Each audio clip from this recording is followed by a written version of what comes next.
Boy, I hope Jerry Douglas don't copy off of me. I tell you what, that'd be embarrassing, him trying to steal my hot licks on this Dobro.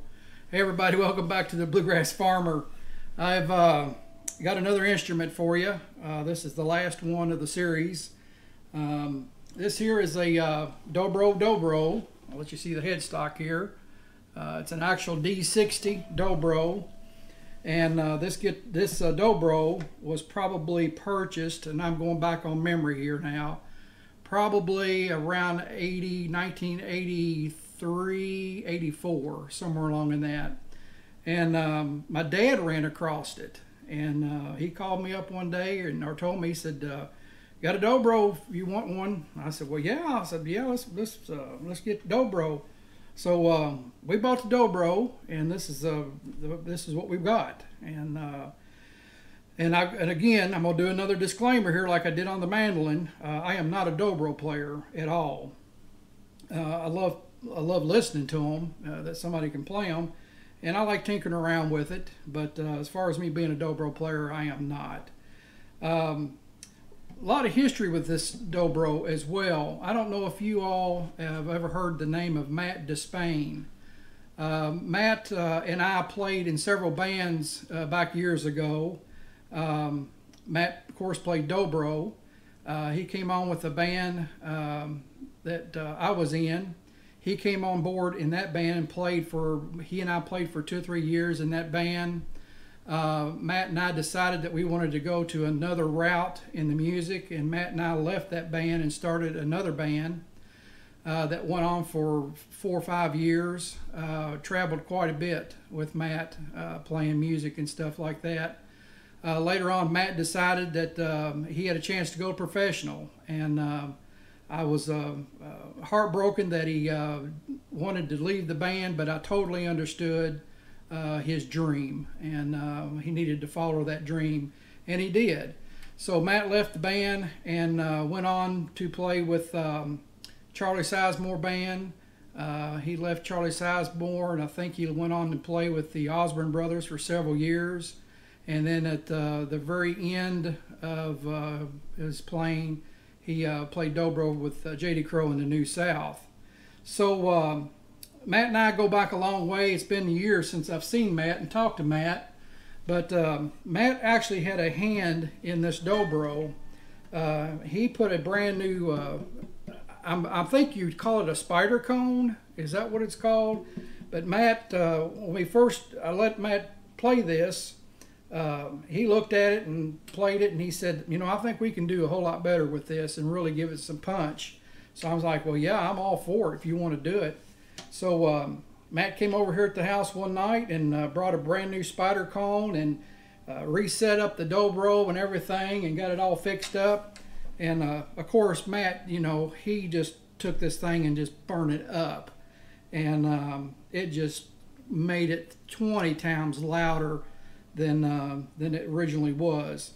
But yeah, there's a lot of history in this, and I owe Matt Despain a lot for helping me with this Dobro back years ago. So Matt, if you're watching this video, appreciate you, buddy, and hope your music career is still thriving and everything. So what I'm going to do today is I'm going to play a tune for you all that I've played, recorded years and years ago. Never came up with a title for it. Couldn't find a title, didn't know what to really call it. So I'm going to ask you all right now to listen to the tune, and I want you all to title the song that you're going to hear. It's not perfect. There's some mistakes in the video, and like I say, it's been years since I've played this, but there's mistakes in there, so just overlook those. Listen to the melody, and whoever picks out the title that I like the best, I'll give you a shout out on a future video. So that's your all's job, is to comment on what the title of this song should be. And again, if I pick the title that I really like that seems to fit this song, I'll give you a shout out on the video. So with that, sit back and enjoy the untitled version of the Dobro tune I come up with, and I hope you'll enjoy it.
Okay, folks, there you go. Hope you enjoyed that tune, untitled tune, and everything. Like I say, I enjoy the dobro. I just don't. It's one of those instruments I just don't mess with a whole lot.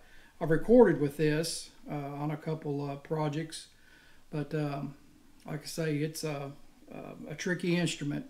You gotta get that bar just right on there, and it's tougher than what it looks like. But it's like I say, it's a fun instrument, and I'm glad I've got it, and it's got a lot of history to me, and maybe I'll start playing it a little bit more. But anyway, folks, I appreciate you being with me today and everything. Two things I want to mention to you real quick. Don't forget to follow us on Facebook. The Bluegrass Farmer on Facebook. You get updates of what videos are coming out well before they even go to YouTube. So you get a heads up as to what's coming out. You get some behind the scenes stuff as well. So I usually post things as well on there that may be bluegrass and non-bluegrass related. So be sure to like the Facebook page. Secondly, I've got some big news that will be coming out here soon that I'm really excited about.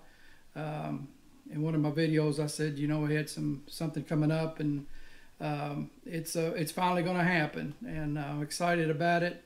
I'm going to do a little promo video later on featuring what's going to happen, but I think you all are going to be very interested in what's going to happen. I know I am. Something I've been looking forward to for a year, and this is what I've been wanting to do with the channel for a long time, and finally it's come to fruition, and it's going to happen. So be looking for a promo video coming out later on about that.